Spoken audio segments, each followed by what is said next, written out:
What's going on, guys? Billy here, and today we're going to be taking our long-awaited first flight and general first look at the Autel EVO II. It's been about 4 months since I've held this drone, and man, I forgot just how big it is. Compared to the Mavic 2 Pro, it's longer, it's fatter, and it's definitely heavier, and when it's unfolded, the footprint is still larger than that of the Mavic 2 Pro. Now, I might be making a big deal over something that's actually a non-issue, because with this extra room, Autel was able to pack in some incredible specs. To name a few, this drone is able to fly for an advertised 40 minutes of flight on a 7100 milliamp hour battery. It has a range of 9 kilometers or 5.6 miles. You can swap out the cameras on the front, and they fit 12 obstacle avoidance sensors for true omnidirectional obstacle avoidance. Now, to save you from the monotony of unboxing this thing, we'll quickly just cover everything that comes inside of the box. We get the EVO itself, the remote controller, some cables to accompany the remote, some extra propellers, the necessary paperwork, and a charging brick for the massive battery. So,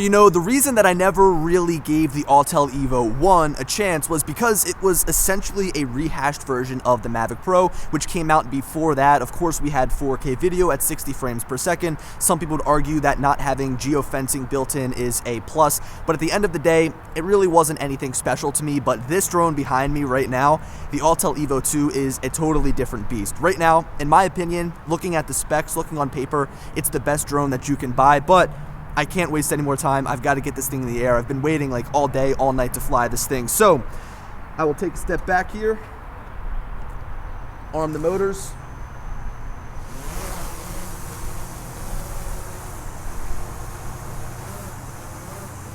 all right, so we'll take it up. And just like with all of my first flight videos, the first thing I want to do is bring this thing down the water. Now, I've got this in ludicrous mode. Hey guys, so really quickly, I'm jumping in here as I'm editing this video. I realized after the fact that this drone actually has 2 different ludicrous modes. One gives you a top speed of 34 miles an hour. Another gives you a top speed of 45 miles an hour. So just know that every time I complain about this drone being slow, I'm wrong. Okay, on with the video. There she goes. I've got it in ludicrous mode. We're humming at about 33 miles an hour. I get the feeling with this drone that it's like a big, slow, clunky beast, I guess, if that makes sense. Even though it's foldable, even though it's nice. Let me pitch the gimbal downward a little bit here. By the way, we are shooting in 8K. So this video is being uploaded in 8K at 24 frames per second.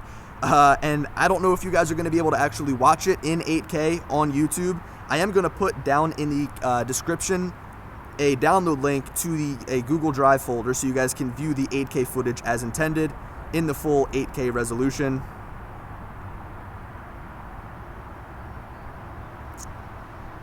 Alright, so the transmission is holding up really well.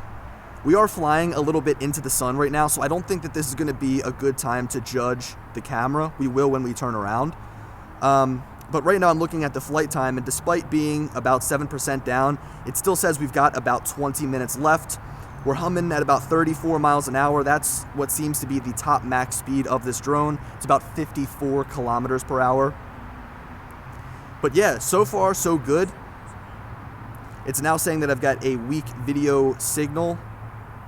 I can't help but say that this app is a little bit clunky. I feel like things should be repositioned. I feel like it should show you some more important information right off of the bat. All right. So far so good. It's holding up really well. I'm going to spin the drone around now just because we're not doing a range test here. So we'll spin it around. Now we're coming back. Now we've got the sun at our back, so this is going to be a really good way to test like what the video footage looks like, this 8K footage. Again, I don't know if you guys are going to be able to watch it in the full 8K resolution here on YouTube. Who knows how long it's going to take to actually process that 8K video, and who knows how long it's going to take my video or my computer to render that video.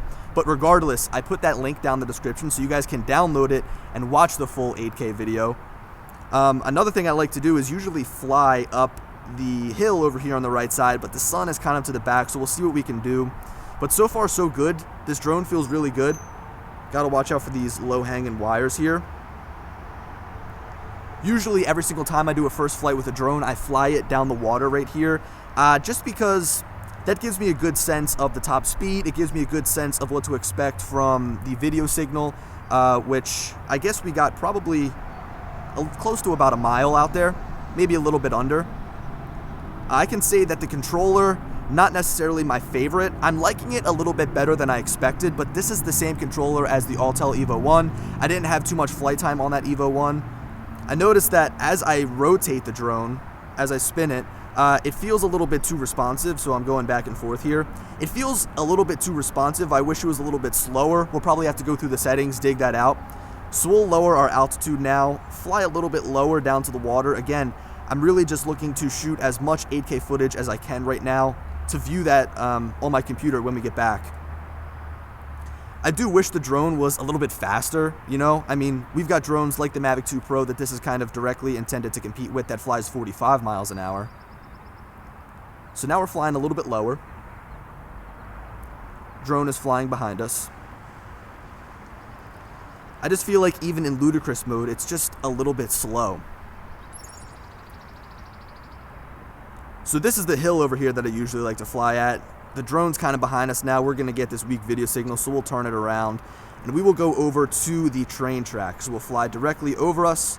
We're up on top of this parking garage here. The sticks feel responsive. I don't feel much latency at all. There I am. So we'll fly it down low. Of course, I've got to tune everything still. The EXP of the gimbal, the drone itself. Because I feel like if I wanted to orbit this building right now, right? We'll set it up, pitch the gimbal downward a little bit, and we'll just try to rotate. See? I'm not saying it's a bad thing, I'm just saying that I'm not used to it. Yeah. So again, it's not a bad thing because it does feel responsive, and it's just something that I personally am going to have to get used to as I fly the drone more and as I really fine-tune the settings. I did a general setup when I first got the drone, and I put it up on my table, did the IMU calibration, did the compass calibration, did all of those first steps, updated the firmware. So let's see, we've flown for a good amount of time, and we've got about 79% battery left. I noticed that while the drone was sitting behind me, full 100%, it said that it had about 34 minutes of flight time left. Just like with any drone, I don't think we're actually going to hit the 40 minutes of full flight time. But again, it's just something to... rear vision calibration and normal. All right, we'll have to check that out. It's just something to note that, again, you're not going to get a full 40 minutes, but you are going to be able to fly this drone for a really long amount of time. And that's just because, remember, with this battery, 7,100 milliamp hours, you've got a lot of juice to use.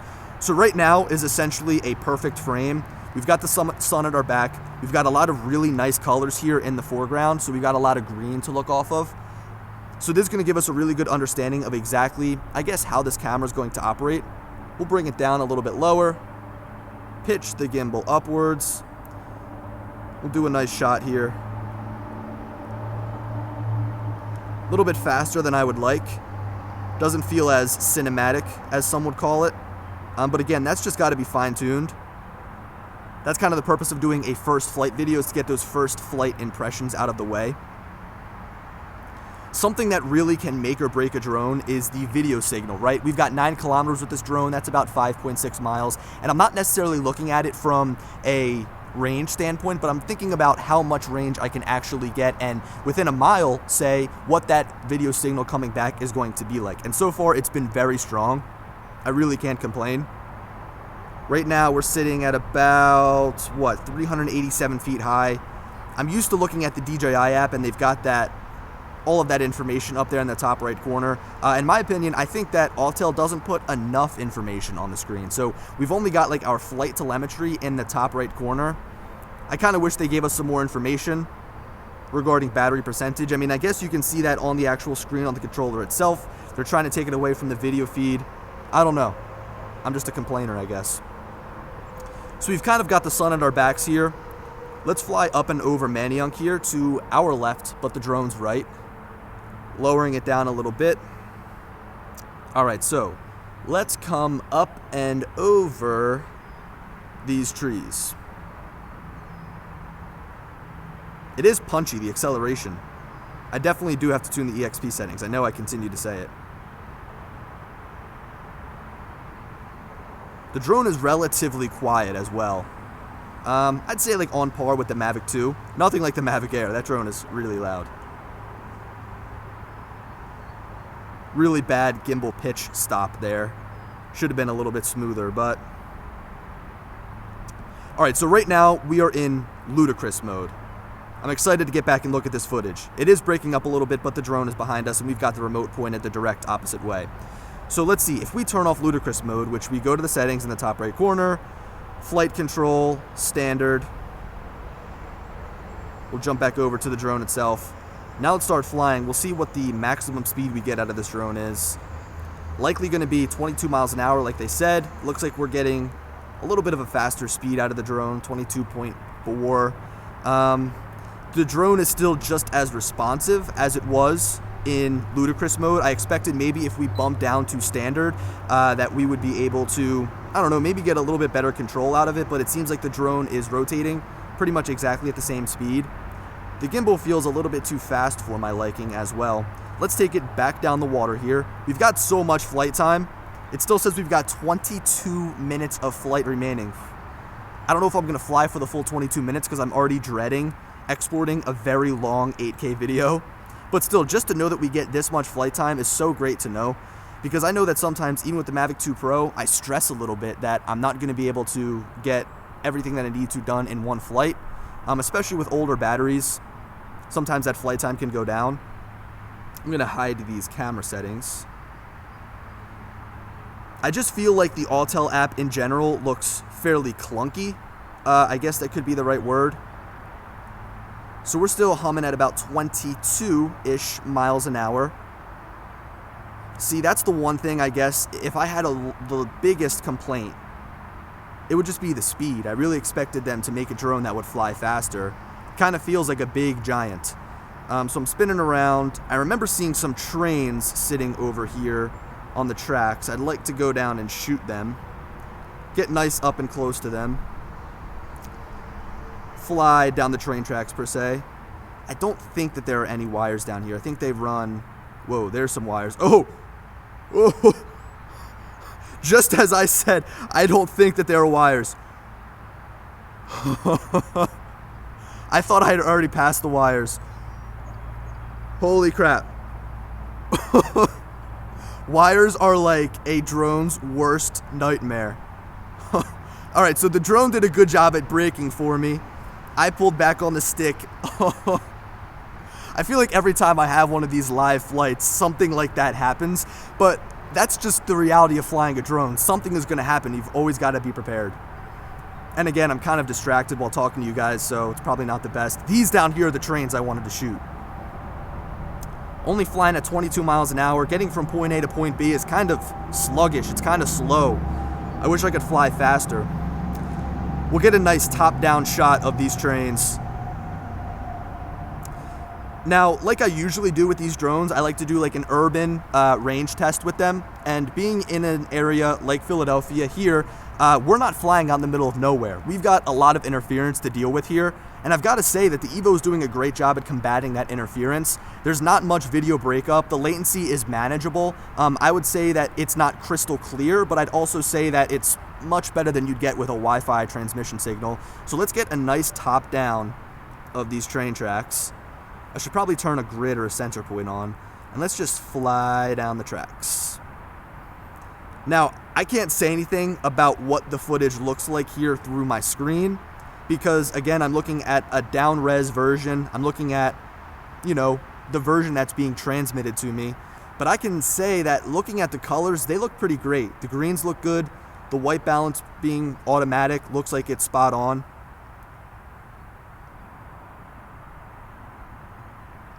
Yeah, this looks great. I'm gonna increase my altitude a little bit here, get some more movement in this shot. And plus in 8K, I'm really excited to see, don't want to fly over 400 feet here. I'm really excited to see what the footage looks like in that full resolution. I'm also excited to see how much we can zoom in on that footage and how much detail is retained. So we'll spin around here just to get the drone back. I'm putting this thing in ludicrous mode. It gives you this, I guess, warning every time. For how many obstacle avoidance sensors that are on this drone, you would expect it to be able to manage being able to have them turned on when you're in ludicrous mode. I don't know. That's just something I figured I'd point out. I probably should have... Honestly, I'll probably have ludicrous mode turned on at all times. I don't see why you wouldn't. Maybe if you really want to manage your speed, I would understand why you would want to, I'd say, turn it off. Flip into that standard mode. We've got the sun at our backs. We're doing a nice sweeping shot. Let's move over towards the river a little bit. A nice sweeping shot.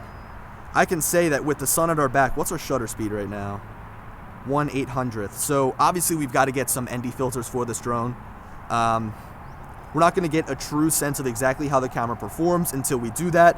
We have still got 51% battery life. We've been recording here for 15 minutes. So 15 times 2, it's about 30 minutes of flight time that we can expect out of this battery. I think that I've gotten everything I need to on this first flight. I kind of want to wait to land it until I give you guys my impressions, but I also don't just want to sit here silent. There's a lot of detail in this right down here. Let's go and just kind of capture a frame of it just to get an idea of what the detail will look like coming from this 8K camera. I wish there wasn't a shadow on it, and for some reason the exposure is really low. All right, it's compensating here. So there's a whole lot of detail over in this construction site.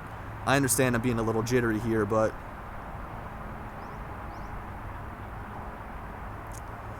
yeah, it's a little bit touchy.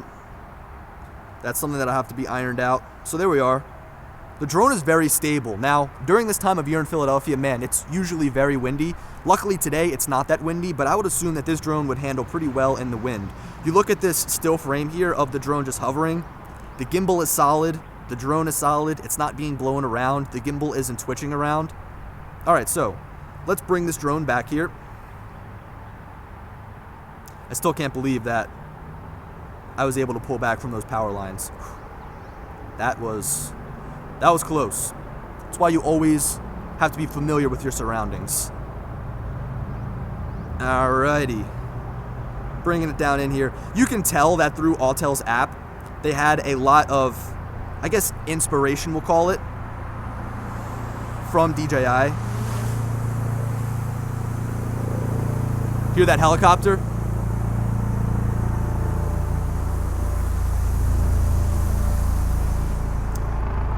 All right, so good thing we landed. There is quite a good amount of air traffic that flies down this this river here, and they usually fly very low. So that's a Coast Guard chopper. They usually buzz up and down here. Anyway, this is the same color as Coast Guard chopper, orange. So first flight of the Autel EVO II. I like it a lot. I wish it was a little bit faster. The video footage, I would say it's probably going to look really great, especially in 8K. Now this video here is uploaded and shot in 24 frames per second. The reason being is that this drone only shoots 8K video at 24 or 25 frames per second. So if you're like me on that 30 FPS workflow, you're not going to be able to shoot 8K video at 30 frames per second, and you've got to adjust accordingly. I think the sweet spot is going to be 6K at 30 FPS. That's going to be something that needs to be determined at a later date. But for now, guys, I'm really impressed with the Autel EVO. I think that in terms of the flight capabilities, the performance, the responsiveness, it's all there. It's a really good competitor to DJI, and I would say that they outdid the Mavic 2 Pro in a lot of ways, but you've also got to imagine that the Mavic 2 is now almost 2 years old, and this is Autel's showing after 2 years, so you've got to wonder what DJI is going to do now.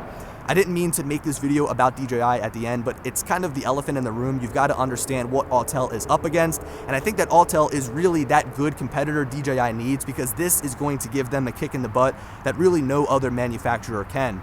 So definitely expect some more Autel EVO videos out of me. Also, I forgot to mention in the beginning of this video, the way that I got this drone is through DroneWorks. If you guys have been following the podcast that Ken Dono and I have over on the different channel, you'll know that he works with DroneWorks, so they were able to get this drone out to me. I'm going to put a link down in the description. They are actively receiving units of the Autel EVO II and are shipping units of the Autel EVO II. So I know that this drone is kind of a hot commodity right now. People want to get their hands on it. People want to buy it. People want to fly it. So if you're interested in picking up the Autel EVO, the 8K version, go ahead and check the link down in the description. Anyway, guys, this is going to be a really fun drone, so stay tuned here on my channel because I'll be testing it like crazy. And as always, I'll talk to you later. Peace.